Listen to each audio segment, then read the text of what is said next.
बिस्मिल्लाहिर्रहमानिर्रहीम। अस्सलाम वालेकुम बच्चों। बेटा कैसे हो आप लोग। रोशनी लर्निंग प्रोग्राम में आप लोगों को खुशामदीद।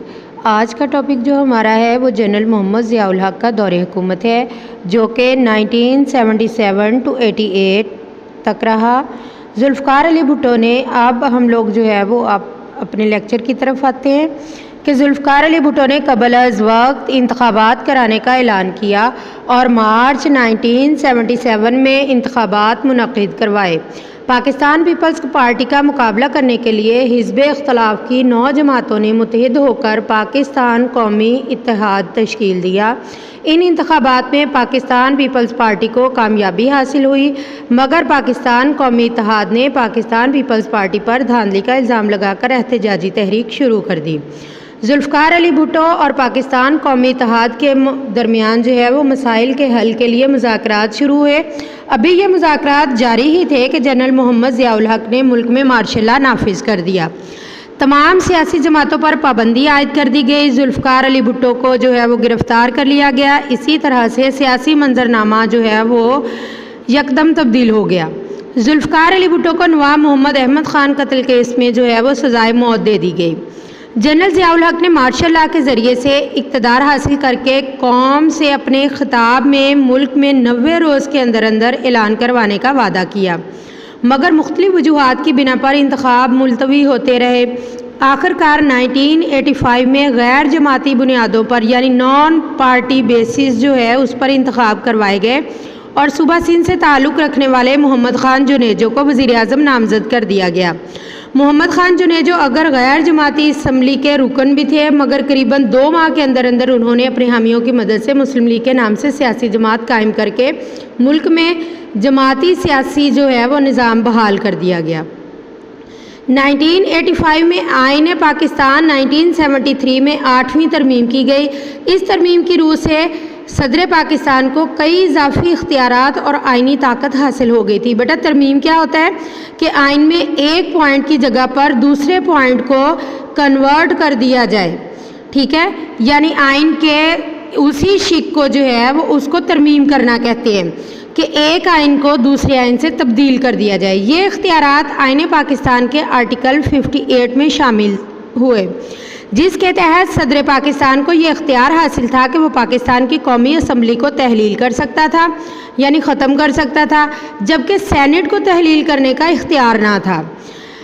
आईन पाकिस्तान के आर्टिकल 58(2)B की रूह से सदर पाकिस्तान वज़ीर-ए-आज़म और उसकी काबीना को भी फारिग कर सकता था, यानी 58(2)B की शिक के तहत जो है वो पाकिस्तान का सदर जो है वो वज़ीर-ए-आज़म और उसकी कैबिनेट जो होगी काबीना उसको भी फारिग कर सकता था। मोहम्मद ख़ान जुनेजो चूँकि जमहूरी मिजाज के आदमी थे, इसलिए जनरल ज़ियाउल हक के साथ साथ जो है वो उनसे ज़्यादा हमआहंगी ना हो सकी। दोनों के दरमियान इख्तलाफ पैदा हो गए। जनरल मोहम्मद ज़ियाउल हक ने 29 मई 1988 को आईन पाकिस्तान के आर्टिकल 58(2)B के तहत इख्तियारात का इस्तेमाल करते हुए मोहम्मद ख़ान जुनेजो की हुकूमत का ख़ात्मा कर दिया और कौमी और सूबाई असम्बलियाँ तहलील कर दी गई। अब हम इसकी जो है वो इस्लाहात देखते हैं, सनती इस्लाहात। जनरल मोहम्मद ज़ियाउल हक ने जुल्फ़कार अली भुट्टो की पॉलिसियाँ सारी जो थीं वो ख़त्म कर दी। बहुत सी सनतें उनके मालिकान को भी वापस कर दी। इसी तरह से कॉटन फैक्ट्रीज़, चावल और आटे की मिलें नुमायाँ थी। इनमें सरमायाकारों को तहफ़्फ़ुज़ दिया गया। बड़ी बड़ी सनतें ज़्यादातर प्राइवेट शोबे में लगाई गई, जिससे जो है वो मुल्की बरामदात में इजाफ़ा हुआ, यानी हमारी एक्सपोर्ट जो है वो इंक्रीज़ हुई। ज़राई इस्लाहात देखते हैं। ज़राअत के शोबे को तरक्की दी गई। ज़राई पैदावार पर उश्र नाफिज किया गया। उश्र क्या होता है बेटा? उश्र 10 को कहते हैं अरबी में। यहाँ पर मैं आपको बताती चलूँ कि ज़राई इस्लाहात जो हैं उसमें उश्र हमारा इस्लाम भी हमें कहता है कि पैदावार पर पैदावार का 10वां हिस्सा जो होगा वो उश्र होगा, ठीक है।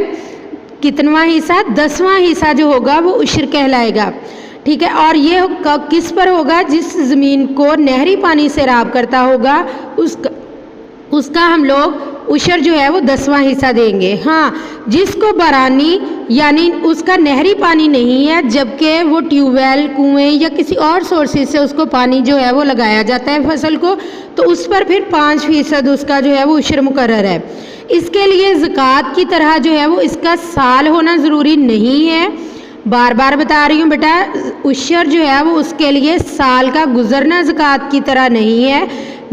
आपने हर फसल पर उशर होगा, यानी आपने हर फसल पर उशर देना है। इसके लिए साल की मुद्दत नहीं शर्त, इसके लिए शर्त क्या है, हर फसल पर, चाहे वो 1 माह की है, 6 माह की है या साल की है, उशर उसने आपने हर फसल पे देना है, ना कि साल गुजरने के बाद। क्लियर हो गया। आगे चलते हैं कि तालीमी इस्लाहात, इस्लामियात और मुताले पाकिस्तान के मज़ामीन को ग्रेजुएशन तक लाजमी करार दिया गया। ख़वातीन के लिए अलग यूनिवर्सिटीज़ का क्या अमल में लाया गया। इस्लामी नज़रियाती कौंसिल की तश्कील 9 की गई। अखबारात और रेडियो और टेलीविज़न पर इस्लामी शायर की तरवीज का काम किया गया। गलतियों से पाक कुरान मजीद की तबात का बंदोबस्त किया गया। मुल्क में ख़वानगी की शरह में इजाफे के लिए तालीम बालगां के प्रोग्राम शुरू किए गए। सेहत से मुतालिक जो है वो इस्लाहात, अब देखें तो सेहत के मुतालिक जो है जनरल ज़िया के दौर में दही इलाकों में बुनियादी सेहत के मराकज़ के अलावा लेडी हेल्थ वर्कर्स के ज़रिए भी तिब्बी सहूलियात का आगाज़ जो है वो किया गया था। मुआशी इस्लाहात की बात करते हैं। 1980 में ज़कात का निज़ाम सरकारी सतह पर नाफिज कर दिया गया था। 1 रमज़ानुल मुबारक को बैंक के तमाम मुसलमान खातेदार अकाउंट से 2.5% यानी 2.5% सालाना के हिसाब से ज़कात काटी जाने लगी। सूद से पाक बैंकारी का निज़ाम कायम किया गया और तमाम बैंकों में नफ़ा और नुकसान में शराकत की बुनियाद पर अकाउंट खोले गए। मुआशरती इस्लाहात की अगर बात करें तो 1977 से 1988 के दौरान जनरल ज़ियाउल हक ने पाकिस्तान में इस्लामी मुआशरे के क़याम के लिए मुतअद्दिद इक़दामात किए। करारदाद मकासद जो कि कबल आज़ाद जो थी 1956 और 62 के आइन में एज़ा दिपाचे के तौर पर भी शामिल थी और उसे बाकायदा तौर पर जो है वो इस आइन का हिस्सा बना दिया गया। मुल्क में शरई अदालतें जो हैं वो कायम की गई।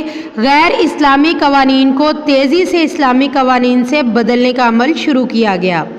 शराब नोशी, चोरी और बाकी जराइम जो है उसकी इस्लामी हदें नाफिज की गई, यानी उसकी सज़ाएँ मुकर्रर की गई। मनशियात के ख़ात्मे के लिए सदारती अहकामात जारी किए गए। मुल्क में नमाज के निज़ाम को बाकायदा बनाने के लिए मुतअद्दिद इक़दामात किए गए।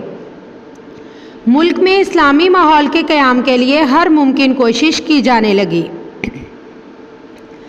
इंतज़ामी इस्लाहात की बात करते हैं। इंतज़ामी इस्लाहात 1979 में रूसी अफवाज जब अफ़गानिस्तान में दाखिल हुई तो जनरल ज़ियाउल हक ने बड़े पुरएतमाद तरीके और हौसले के साथ 2 टोक पॉलिसी जो थी अपनाई थी कि रूसी अफवाज की मुदाखलत के ख़िलाफ़ डट गए थे। अफ़गानिस्तान के अवाम रूस के हमले के ख़िलाफ़ उठ खड़े हुए और जो है मुज़ाहमत शुरू हो गई। हुकूमत पाकिस्तान की अखलाकी मदद के सबब अफ़गान मुजाहिदीन के हौसले बुलंद हो गए। मुजाहिदीन ने हर महाज पर रूसी अफवाज को इबरतनाक जो है वो शिकस्त से दोचार किया। 1986 तक रूस बिल्कुल मायूस हो गया था और उसे अपनी शिकस्त साफ नज़र आने लगी और वो मुज़ाकरात की मेज़ पर आ गया। इससे क्या हुआ कि फिर अप्रैल 1988 में अमेरिका और रूस के दरमियान जनेवा मुआहदा जो है वो तय पाया। रूस ने अपनी शिकस्त तस्लीम कर ली और इस वादे के मुताबिक 15 फरवरी 1989 अपनी फ़ौजें अफ़गानिस्तान से वापस बुला ली। अफ़गानिस्तान के हालात ख़राब की वजह से लाखों अफ़गान मुजाहिदीन जो हैं वो हिजरत करके पाकिस्तान चले आए, लेकिन इनमें अफ़गान मुहाजिरीन के सैकड़ों कैंप जो है वो हमें लगाने पड़े। दोनों ममालिक के अवाम के दरमियान ताल्लुकात मजबूत हुए। कामयाब अफ़गान पॉलिसी की वजह से पाकिस्तान को आलमी सतह पर जो है वो इंतहाई इज़्ज़त की निगाह से देखा जाने लगा। जमहूरी रियासतों के साथ पाकिस्तान के ताल्लुकात मज़ीद मुस्तहकम हुए। पाक अफ़गान सफ़ारती जो है वो ताल्लुकात में भी नुमाया बेहतरी आई। अफ़गानिस्तान पर रूसी तसल्लुत और मुज़ालिम की मज़म्मत करने पर पाकिस्तान को दुनिया भर में ख़ुसूसी जो है वो मुकाम मिलने लगा। अफ़गान मसले पर जनरल ज़ियाउल हक की खिदमात को आलमी सतह पर सराहा गया। उन्होंने इस्लामी सरबराही कॉन्फ्रेंस और मुस्लिम उम्मा के इत्तेहाद से भी मुतालिक जो है वो सरगर्मियों में भरपूर शिरकत की थी। इस्लामी कॉन्फ्रेंस के नुमाइंदे की हैसियत से अक़वाम मुत्तहिदा की जनरल असम्बली से ख़िताब भी किया था। जनरल ज़ियाउल हक की आप लोगों ने पढ़ी। इस्लाहात रिफॉर्म्स जो उन्होंने 1977 टू 88 के दौरान जो भी इस्लाहात हुई, जो आपके सिलेबस में मेंशन है, वो मैंने आप लोगों को क्लियर कर दिया है। और अगर बेटा आप लोगों को इसके बारे में कोई भी इंफॉर्मेशन चाहिए और रोशनी लर्निंग प्रोग्राम में आपकी टीचर आपको ज़रूर गाइड करेगी, ताकि आप जो है वो बहुत अच्छे मार्क्स के साथ जो है वो अपना एग्ज़ाम क्लियर करें। और उस हवाले से आप लोगों को short questions, MCQs, each and everything आप लोगों को मेरे चैनल पर मिलेगा। रोशनी लर्निंग प्रोग्राम की तरफ से बहुत बहुत शुक्रिया बेटा ज्वाइन करने का। आप इसको लाइक करें, शेयर करें, सब्सक्राइब करें और अपने व्यूज़ से जो है वो हौसला अफजाई ज़रूर करें। बहुत शुक्रिया। अल्लाह हाफिज़।